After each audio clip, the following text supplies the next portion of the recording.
예수님의 이름으로 기도드리옵나이다. 아멘. 우리 하나님의 말씀 같이 보도록 하겠습니다. 구약성경 열왕기상 20장 26절에서 34절까지 말씀입니다.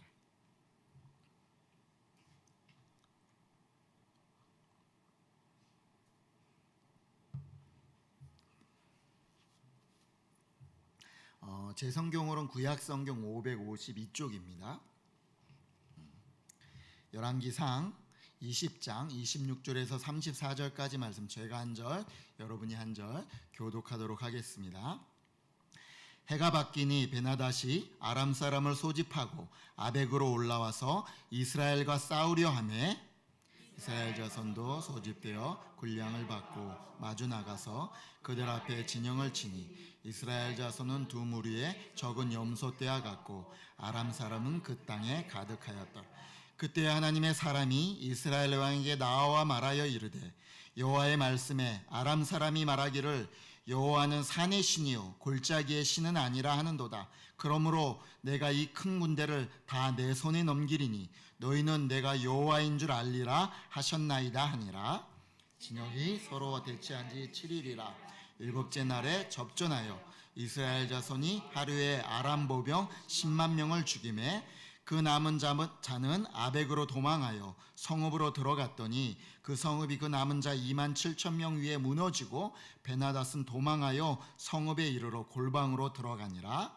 그의 신하들이 그에게 말하되 우리가 들은즉 이스라엘 집의 왕들은 인자한 왕이라 하니 만일 우리가 굵은 배로 허리를 동이고 테두리를 머리에 쓰고 이스라엘 왕에게로 나아가면 그가 혹시 왕의 생명을 살리리이다 하고 그들이 굵은 배로 허리를 동이고 테두리를 머리에 쓰고 이스라엘 왕에게 이르러 이르되 왕의 종 베나닷이 청하기를 내 생명을 살려주옵소서 하더이다. 아합이 이르되 그가 아직도 살아있느냐? 그는 내 형제이니라. 그 사람들이 좋은 징조로 여기고 그 말을 얼른 받아 대답하여 이르되 베나닷은 왕의 형제이니이다. 왕이 이르되 너희는 가서 그를 인도하여 오라. 베나닷이 이에 왕에게 나아오니 왕이 그를 병거에 올린지라. 같이요. 베나닷이 왕께 아뢰되 내 아버지께서 당신의 아버지에게서 빼앗은 모든 성읍을 내가 돌려보내리이다. 또 내 아버지께서 사마리에서 만든 것 같이 당신도 다메섹에서 당신을 위하여 거리를 만드소서. 아합이 이르되 내가 이 죄악으로 인해 당신을 놓으리라 하고 이에 더불어 죄악을 맺고 그를 놓았더라. 아멘. 오늘도 말씀 가운데 하나님께서 여러분에게 말씀하시고 하나님이 여러분을 회복하시고 새 힘을 주시는 놀라운 은혜가 함께하길 간절히 축복합니다. 아멘. 여러분, 위기는 또 하나의 기회다 라는 말을 종종 들어보셨을 겁니다. 그죠? 예. 위기는 또 하나의 기회다. 어떠세요, 여러분? 이 말이 맞는 것 같습니까? 틀린 것 같습니까? 예. 맞는 것 같죠, 그죠? 예. 우리가 많은 위인들의 책을 읽거나 그런 간증들을 봐도 또 우리 신앙의 그런 선배들의 글이나 간증들을 봐도 이 말, 위기는 우리 또 다른 기회다라는 것이 맞는 것 같습니다. 여러분의 한번 과거, 인생길을 한번 돌아보세요. 그 위기였던 때. 저도 제 과거를 한번 돌아보면서 느낄 수 있는 것이 위기가 꼭 위기지만은 않았구나라는 것을 알게 된다는 거죠. 예, 위기가 꼭 위기로만 끝나지는 않았던 것 같아요. 그 위기의 상황, 그 문제의 상황에서 어떻게 대처하느냐, 또 거기서 어떤 선택을 하느냐에 따라서 그 결과가 또 다른 결과를 낳게 된다는 것을 우리가 알게 된다는 거죠. 그게 또 다른 기회가 될 수가 있고 아니면 반대로 더 큰 위기로 우리에게 다가오게 되는 것을 우리가 알게 된다는 것입니다. 지금부터 시간이 좀 됐죠. 1982년 9월 29일 아침에요, 미국 시카고의 한 마을에서 12세 소녀가 갑자기 숨지는 사건이 일어났습니다. 이어서 시카고 일대에서 며칠 사이에 7명의 의문의 죽음이 일어났습니다. 이들 모두가 숨지기 전에 공통된 점이 뭘로 발견됐냐면 감기약 타이레놀 캡슐을 복용했다는 것이고, 이 타이레놀 캡슐 안에 치명적인 독극물인 청산가리가 섞여 있다는 사실이 밝혀졌습니다. 그러면서 타이레놀 이 제조업체인 이 맥릴의 모기업이자 이 약품을 유통을 담당하고 있던 존슨앤존슨이라는 이 회사가 엄청난 비상이 걸린 거예요. 여러분, 보통 대기업에서 이런 사건이 터지면 보통 어떻게 한다고 우리가 알고 있습니까? 조용히 덮으려고 하는 거, 쉬쉬하면서요, 이것을 그냥 무마시키려고 하는 것이 보통 그것이 하려고 하는 것입니다. 그런데 그때 당시엔 존슨앤존슨의 이 최고 경영자 CEO였던 제임스 버크는요, 기업 역사상 유례없는 신속하고 단호하고 그리고 솔직하게 대처하기로 결정을 합니다. 그래서 타이레놀의 광고를요, 그때 당시 막 타이레놀 광고가 한참 나가고 있었는데 모든 광고를 중단합니다. 그리고 언론 앞에 솔직하게 이 진상을 다 공개합니다. 그리고 범인 권고에 10만 달러의 형상금을 걸게 되죠.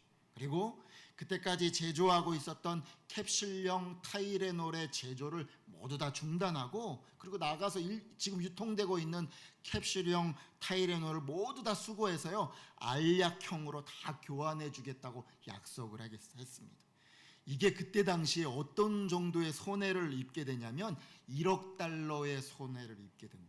여러분, 지금도 1억 달러면 엄청난 돈인데 그때 당시 1982년도에 1억 달러면 상상을 초월하는 돈이죠. 그래서 사실 이렇게 발표를 했을 때 정부에서는 어떻게 얘기했냐면 이거 너무 과한 조치다, 이렇게까지 할 필요 없다라고 정부에서 오히려 말릴 정도로 이런 조치를 그 CEO는 밀고 나갔던 것입니다.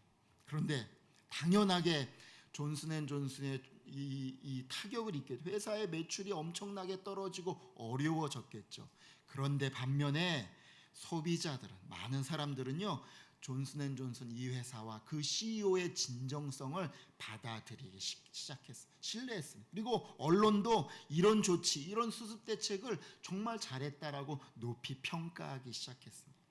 존슨앤존슨과 회사는요, 타이레놀에 이물질을 투여하지 못하는, 불가능하게 만드는 3중 포장 용기가 담긴 알약으로 타이레놀을 다시 제조하기 시작했고 2개월 만에 시장에 다시 시장 점유율을 회복하게 되었습니다. 그리고 이런 엄청난 조치를 했던 당시에 이 CEO인 제임스 버크는요, 2012년에 세상을 떠났는데 이 사람은 역사적으로 가장 존경받는 기업인 중에 한 사람으로 이름을 올리게 되었다는 거예요.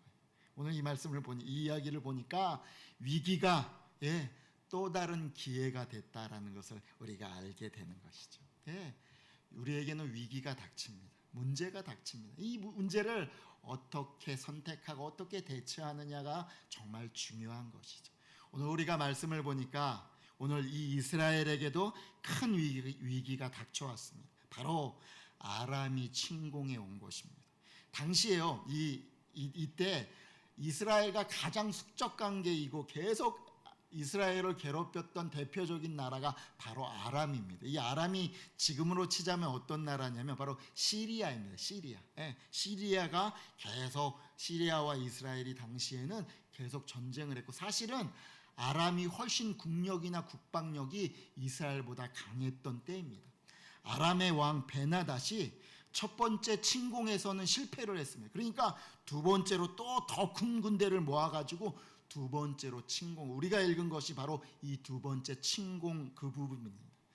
여러분에게 참고로 좀 말씀을 드리면요, 이 아람 왕의 이름이 지금 벤하닷이라 그러잖아요, 그렇죠?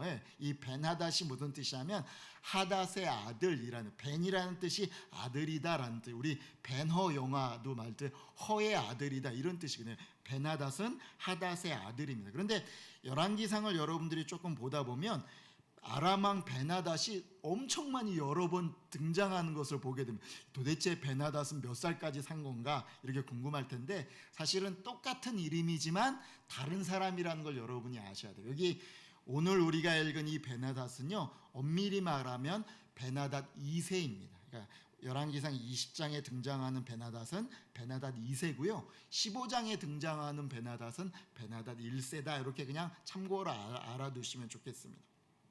아람이 1차로 이스라엘을 침공했는데 하나님께서 이스라엘을 위해서 싸우시기 때문에 패배하고 말았습니다. 그래서 아람 왕 베나닷과 그 신하들이 패배하고 나서요, 곰곰이 자기들이 연구를 하고 회의를 했습니다. 이런 모습은 좀 우리도 닮아야 되지 않을까 생각합니다. 뭔가 이렇게 좀 어그러지고 실패했을 때 좀 연구를 하고 왜 그랬을까 이렇게 돌아보는 것은 우리가 좀 같이 닮아야 될 필요가 있습니다. 그런데 이들이 곰곰이 실패를 뒤돌아보고 했는데 엉뚱한 결론을 가지고 나왔다는 거예요. 어떤 결론을 가지고 나왔냐면, 이들의 신하들이 이렇게 합니다. 베나닷 왕이시오, 저 이스라엘을 지키고 있는 저 여호와라는 신은 산의 신입니다. 그래서 산에서는 엄청나게 강합니다. 그래서 우리가 산에서 싸웠기 때문에 우리가 전투를 패배한 것입니다. 우리가 이번에는 평지에서 만약에 싸움을 한다면 승리는 우리의 것이 될 것입니다. 이러면서 회의를 하고 이제는 평지에서 잘 싸울 수 있는 군대를 조직해서 나온 거예요. 병거와 마병과 군대 조직을, 평지에서 잘 싸울 수 있는 조직을 가지고 대거 준비해서 싸움을 2차로 걸어왔던 것입니다. 얼마나 아람의 군대들이 정말 많았는지 27절에 보니까 그에 맞서 싸웠던 이스라엘의 군대는요, 염소 때에 불과했다라고 얘기할 정도로 그 군대 차이가 엄청 났다는 거죠. 여러분, 결과가 어떻게 됐을까요? 우리가 본 대로 군대와 병거와 마병은 아람이 훨씬 우세하고 강했지만 하나님께서 싸우시는 이스라엘과는 상대가 되지 않았습니다. 그토록 큰 소리치고 자신만만했던 아람 군대와 베나닷은요, 패배를 하고 숨어버리고 말았는데 그 숨은 성까지 하나님께서 무너뜨리셔서 더 대패를 하게 되었습니다. 그런데 제가 이 말씀 열왕기상 20장을 계속 묵상하다가요, 제 안에 조금 꺼리낌이 올라오는 거예요. 좀 이상하다라는 생각이 드는 거예요. 왜냐하면 여기 지금 이스라엘 왕이 누굴까요, 여러분? 아합 왕입니다. 아합 왕이 누군지 여러분 아시죠? 아합 왕이 누굴까요?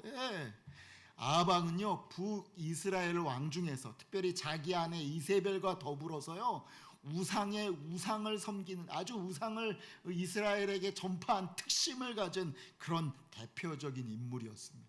또 엘리야를 비롯해서 하나님의 선지자를 그렇게 학대하고 박해했던 악질 중에 악질이 바로 이 아합 왕이라는 거예요. 제가 이 말씀을 읽으면서 좀 꺼리끼는 거, 아니 그런데 하나님은 왜 이런 아합에게 이런 은혜를 베푸시는 것일까라는, 좀 이럴 때 좀 패배해갖고 좀 혼나게 놔두시지 왜 아합에게 이런 은혜를 베푸시는가라는 좀 딴지가 걸리더라고요.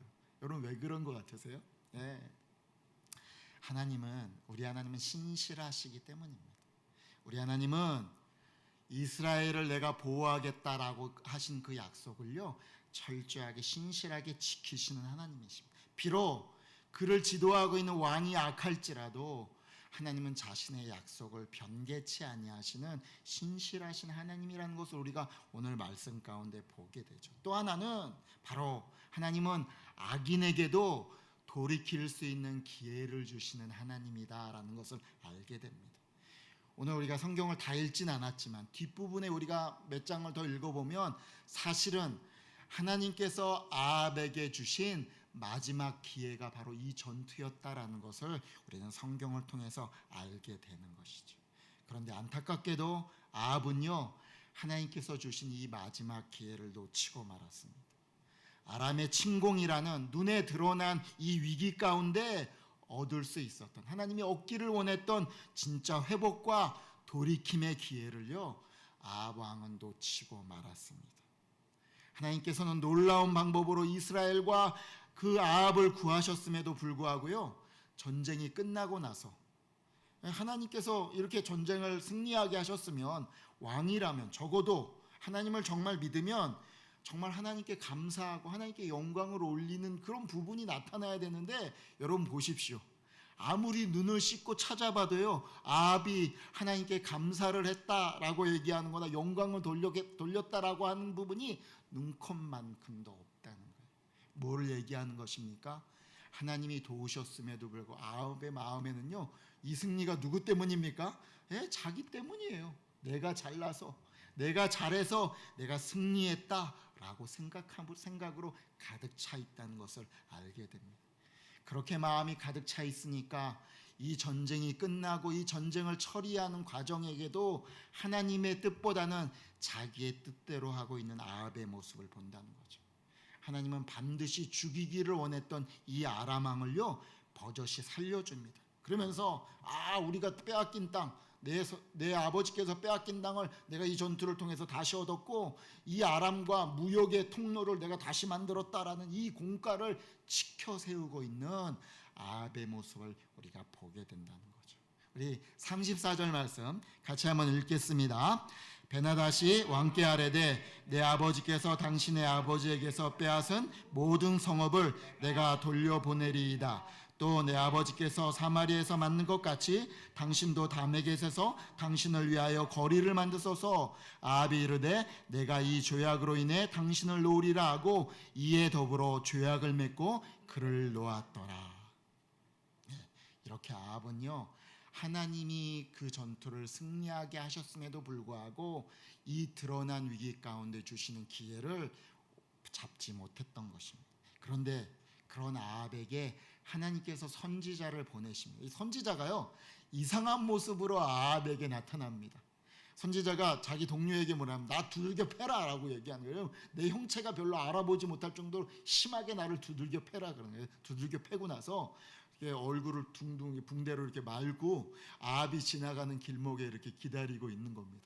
그리고 아합이 딱 지나갈 때 아합왕이시여 제발 제가 억울합니다. 제 얘기를 좀 들어주십시오 라고 막 호소를 하니까 아합이 뭔데? 라고 얘기를 하는 겁니다. 그러니까 이 사람이 얘기를 합니다. 제가 아합왕께서 나갔던 이 전투에 저도 나가서 전투에 임하고 있는데 어떤 한 병사가 와서 포로를 끌고 와서 저에게 맡기면서 너 이 포로 잘 지켜야 된다. 너 이 포로를 만약에 잃어버리면 너희 목숨하고 바꾸거나 아니면 은 1달란트를 너가 내야 된다 라고 약속을 했답니다. 그랬는데 이 사람이 막 분주하게 여러 일을 하다 보니까 이 포로가 그만 도망가 버렸다는 거예요. 어떻게 하면 좋습니까? 저는 억울합니다 라고 호소하는 이 병사에게, 이 선지자에게 아합왕이 이렇게 얘기하는 거예요. 내가 그렇게 약속하기로 했잖아. 그러면 너 그렇게 당하는 것이 마땅하지? 라고 말하는 것이었어요. 그러니까 바로 맞다라는 생각이 든 이 선지자가 자기의 감았던 붕대를 다 풀어헤치면서 아합에게 하나님의 말씀을 이렇게 전합니다. 우리 42절 말씀 같이 읽겠습니다. 그가 왕께 아뢰되 여호와의 말씀이 내가 말하기로 작정한 사람을 내 손으로 놓았은즉 내 목숨은 그의 목숨을 대신하고 내 백성은 그의 백성을 대신하시라 하였느니라. 여러분, 왜 이런 결과가 나왔을까요? 여러분, 왜 아합은 끝내 하나님 앞에 이렇게 진노를 당하고 버림을 받는 결과로 나왔을까요? 아합이 악한 왕이기 때문에 맞지요. 그러나 우리가 이 안에 담겨있는 영적인 부분을 좀 더 제대로 볼 수 있어야 됩니다. 여러분, 우리에게는 위기가 닥쳐옵니다.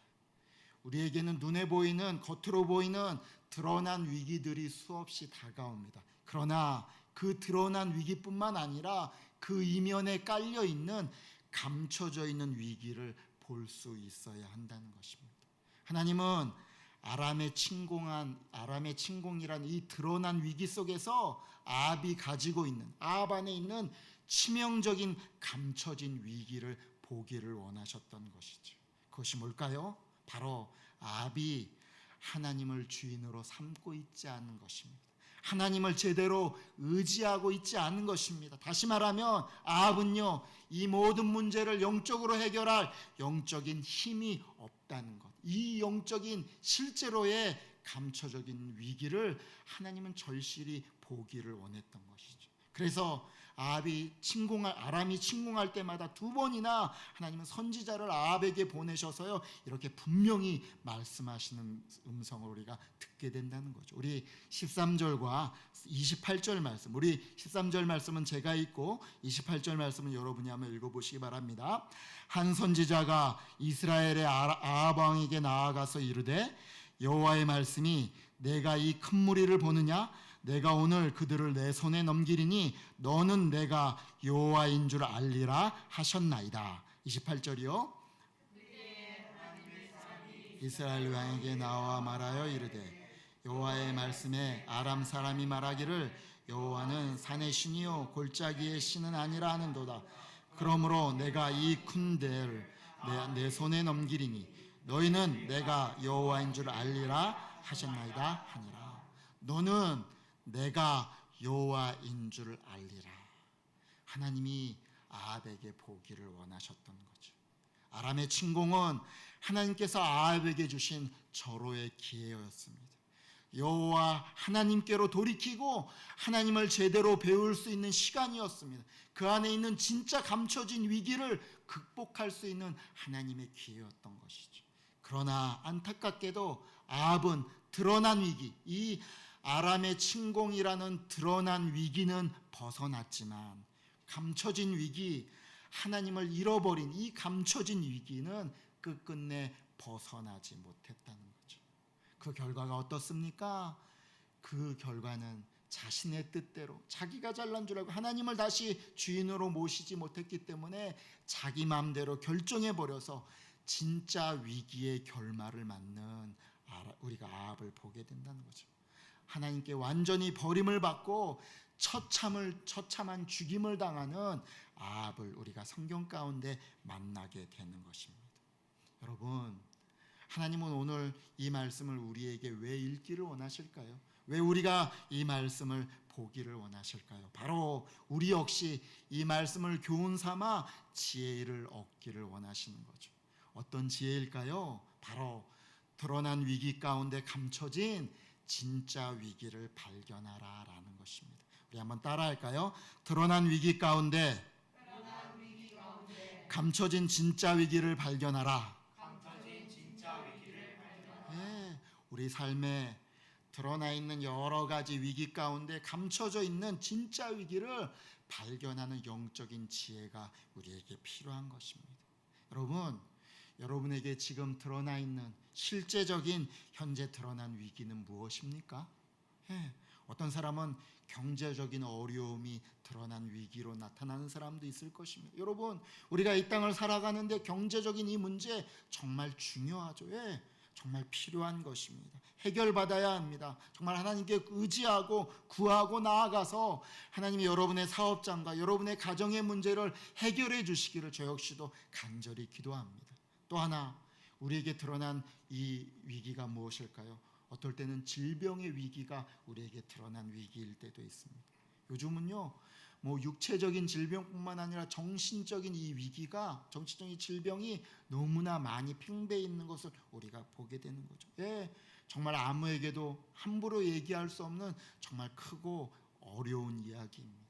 하나님께서 우리 부르신 가족 안에 있는 이런 질병의 위기들을 해결해 주시고 온전히 치유해 주시기를 저 역시 간절히 축복합니다. 간절히 기도합니다. 여러분, 우리 안에 또한 관계적인 위기가 우리를 두르고 있을 수 있습니다. 부부 가운데 위기, 또 부모와 자식 가운데 위기, 또 여러 가지 다른 사람들과의 관계적인 문제들이 점점점 심각해지는 것을 우리가 알게 됩니다. 어려운 문제이죠. 정말 하나님께서 그 관계의 위기와 어려움 가운데 함께 하시고 도우시고 회복하시는 그런 축복이 여러분과 저에게 있기를 간절히 바랍니다. 또 지금 우리에게 직면해 있는 또 하나의 드러난 위기가 무엇입니까? 바로 코로나죠. 코로나, 정말 우리를 힘들게 하는 드러난 위기입니다. 이 코로나 때문에 사람들의 생명이 또 경제적으로 또 관계적으로 커다란 타격과 어려움을 겪는 것이 사실입니다. 교회는 어떻습니까? 교회가 앞으로 더 어려워질 것이다 라는 얘기를 심심치 않게 듣게 됩니다. 사람들의 시선 가운데 교회를 더 왜곡시키게 하는 이 사건들이 이것을 통해서 더 크게 일어나고 있는 것을 우리가 보게 됩니다. 정말 하나님의 도우심과 은혜를 간절히 구할 수밖에 없는 것이죠. 이 드러난 위기들 정말 중요하고 우리가 해결해야 될 문제인 것 맞습니다. 그러나 여러분, 우리가 또 하나 봐야 될 것이 있습니다. 이런 눈에 보이는 드러난 위기와 함께 우리가 봐야 될 영적인 심각한 위기가 있다는 거죠. 뭐냐면 바로 감춰져 있는 위기입니다. 영적으로 우리에게 감춰져 있는 위기가 뭘까요? 저는 이렇게 얘기하고 싶습니다. 바로 우리 안에 있는 영적 무뎌짐이다라고. 우리의 영적 감각들이 점점 딱딱하게 돌처럼 굳어지게 만드는 영적인 석화 현상이다라고 저는 말하고 싶습니다. 우리가 지금 이런 드러난 여러 가지 위기 가운데 실제로 이것을 넘어가면서 우리 안에 감춰져 있는 영적 위기들을 우리가 느끼지 못하고 이것을 빼앗겼는데도 이것을 아파하지 못하고 이것을 속상해하지 못하는 영적인 무뎌짐과 영적인 석화 현상이 우리에게 드러나 있는, 우리 안에 드러나지 않은 감춰진 위기다라고 생각합니다. 우리에게 하나님이 주신 이 소중한 것들을 소중하게 생각하지 못하고 이 귀중한 것들, 우리가 감사해야 될 것들을 감사하지 못하고 뭐 그런 거지, 당연한 거지 라고 넘어가 버리는 우리의 이 무뎌짐이 오히려 이 시대에 더 심각한 감춰진 위기가 아닌가라고 저는 생각합니다. 그럼 그동안 솔직하게 한국교회와 우리 저와 여러분들이요 참 감사하게도 좋은 환경 가운데 우리가 신앙생활을 했습니다. 우리 선배들보다 훨씬 좋은 환경 가운데 신앙생활을 했습니다. 그죠? 예. 근데 우리가 예배를 빼앗긴다? 예배를 하지 못한다? 이거 정말 상상도 못했던 일입니다. 그죠? 우리 선배들처럼 뭐 전쟁이 일어나지도 않았는데 또 우리나라의 주권이 빼앗기지도 않았는데 예배를 빼앗길 수 있구나, 예배를 이렇게 우리가 제대로 드리지 못할 수 있구나라는 그런 모습을 보면서 우리가 지금 놀라워하고 있습니다. 그러나 여러분 혹시나 오해는 하지 마시기 바랍니다. 저는 우리가 이게 주일날 이렇게 서로 얼굴을 맞대고 대면 예배를 하지 못하기 때문에 우리가 예배를 빼앗겠다라고 얘기하는 것이 아닙니다. 오늘 이렇게 모여서 대면 예배를 못하는 것이 예배를 빼앗겼다라고 저는 절대로 얘기하는 것이 아닙니다. 이렇게 드러난 위기 가운데 감춰진 위기가 있다고 여러분에게 말하고 싶은 것입니다. 왜 예배를 빼앗겼다라고 여러분에게 얘기합니까? 바로 예배에 대한 우리의 무뎌짐, 예배에 대한 우리의 영적 석화 현상이 우리의 예배를 빼앗긴 것입니다. 한번 돌이켜봤으면 좋겠어요. 저도 돌이켜봐요. 이거는 여러분에게 먼저 얘기하는 것이 아니라 목회자인 저에게 먼저 말하고 싶은 것입니다. 나는 말씀을 맡은 자답게 정말 충성되이 준비하고 말씀을 전했는가? 말씀 가운데 하나님의 영광이 드러나기를 정말 얼마나 나는 간구했는가? 성령님이 역사하시도록 나 자신을 얼마나 드렸는가? 저 자신을 이 말씀 앞에서 돌아보게 되더라고요. 여러분 이런 거 아세요? 제가 목회를 인도하는 사람인데 오히려 하나님 앞에 예배자로 서지 못하는 경우가 종종 생긴다. 나는 정말 하나님 앞에 올바른 예배자인가? 돌아보는 시간이 되더라는 거죠. 여러분도 한번 여러분 자신을 오늘의 말씀 앞에서 돌아볼 수 있기를 바랍니다. 나는 어떤 자세로 예배를 준비했는가? 또 하나님께 예배드리는 나의 마음가짐은 어땠는가? 하나님의 은혜를 간절한 마음으로 사모했는가? 오늘 선포되는 말씀을, 하나님의 말씀을 받고 내가 그대로 살아가려고 나는 얼마나 몸부림쳤는가? 우리가 한번 서로 정직하게 하나님 앞에서 돌아보는 시간이 됐으면 좋겠습니다. 저는 설교를 준비하면서 하나님께 그렇게 기도했어요. 하나님, 저에게 회복이 일어나기를 원합니다. 하나님, 저에게 감춰진 위기를 발견하게 하셔서 저에게 이 영적 회복이 일어나기를 소원합니다라고 기도했습니다. 동시에 오늘 이 설교를 듣는 우리 부르신 가족 모두에게도 하나님의 놀라운 이 회복이 일어나기를 주의 이름으로 축복합니다. 정말 원합니다. 지금 우리에게 드러나는 이 드러난 위기만으로 우리가 끝나는 것이 아니라 감춰진 위기를 오히려 발견하고 극복함으로 말미암아 하나님의 회복과 새 힘을 얻는 저와 여러분 되기를 간절히 축복합니다. 그래서 이걸 어떻게 적용해 볼까?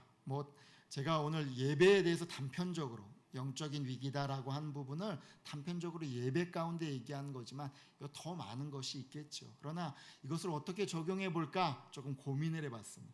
이렇게 한번 우리가 다시 회복했으면 어떨까? 혹시 여러분 주중 동안에 계속 예배를 위해서 중보기도하면 좋겠지만 적어도 토요일 하루만큼은 내가 마음가짐을 준비하면서 우리 주일 예배를 위해서 중보하는 시간을 꼭 가졌으면 어떨까? 이런 적용을 해봤어요. 우리 나 자신을 위해서 하나님, 내가 내일 주일을 하나님 앞에 전심으로 예배 드릴 수 있도록 도와주십시오. 또 우리 부르신 교회 예배팀들을 위해서 우리 같이 한번 기도했으면 좋겠어요. 하나님, 우리 찬양팀이, 또 우리 기도하시는 분이, 또 헌금을 섬기시는 분이, 안내를 섬기시는 분이 하나님의 은혜 충만할 수 있도록 도와주십시오.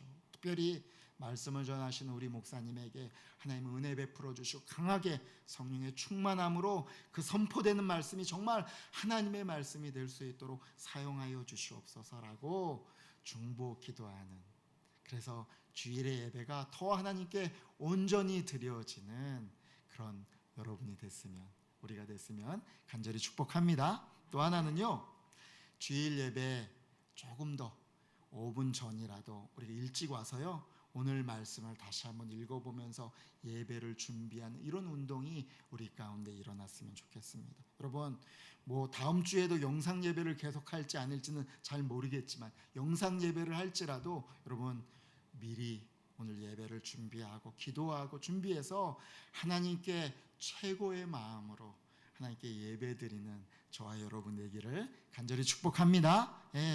여러분, 우리에게 드러난 이런 위기들이 있습니다. 그러나 하나님은 이 드러난 위기뿐만 아니라 우리에게 감춰져 있는 위기를, 영적 위기를 보기를 원하신다는 거죠. 1912년에요 4월 15일 당시 세계에서 가장 호화롭고 가장 큰 배였던 타이타닉호가 침몰하고 말았습니다.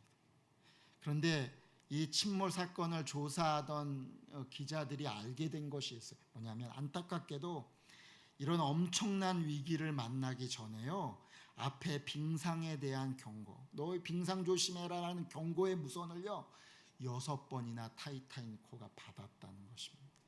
그런데도 이 무선을 무시하고 말았어요. 왜냐하면 그 배에 탄 부자들을 접대하기에 바빴기 때문에 이 경고의 무선을 무시하고 말아서 이런 엄청난 사건을 겪게 됐다는 거죠. 여러분, 지금 우리 가운데 드러난 위기, 우리에게 지금 드러나 있는 여러 가지 겉으로 드러난 위기들은요, 어쩌면 하나님이 우리에게 보내시는 경고의 무선 신호입니다. 하나님께서 너희가 돌이켜라, 너희가 회복하라 라고 우리에게 보내시는 회복의 메시지입니다. 하나님은 너희에게 감춰진 위기를 발견하라 라고 말씀하십니다. 우리 한번 따라 할까요? 너희는 내가 여호와인 줄 알리라. 너희는 내가 여호와인 줄 알리라. 여러분, 우리 안에서 주님이 주인 되시 못했던 영역들이 있다면, 우리가 영적으로 깨닫지 못했던 부분들이 있다면, 이 드러난 위기 속에서 내 안에 감춰져 있는 영적 위기들을 발견하고 오늘 이 말씀이 하나님 앞에 회복되고 더 새로운 힘을 얻는 그런 시간이 되기를 주의 이름으로 간절히 축복합니다. 아멘. 우리 같이 한번 기도하겠습니다. 이렇게 기도했으면 좋겠습니다. 주님, 드러난 위기 속에 감춰진 위기를 발견하는 영적 안목을 저에게 허락하여 주시옵소서. 내 안에 다가오는 이 영적 무뎌짐과 영적 석화 현상을 이겨내고 주님을 간절한 마음으로 붙잡고 나의 예배와 신앙을 회복하게 도와주시옵소서. 주여 은혜를 베푸소서. 우리 한번 외치고 뜨겁게 같이 한번 기도하겠습니다. 주여 은혜를 베풀어 주시옵소서. 하나님, 오늘 말씀 가운데 우리를 회복하시고 우리에게 새 힘을 주시고 우리가 올바른 영적인 안목을 갖게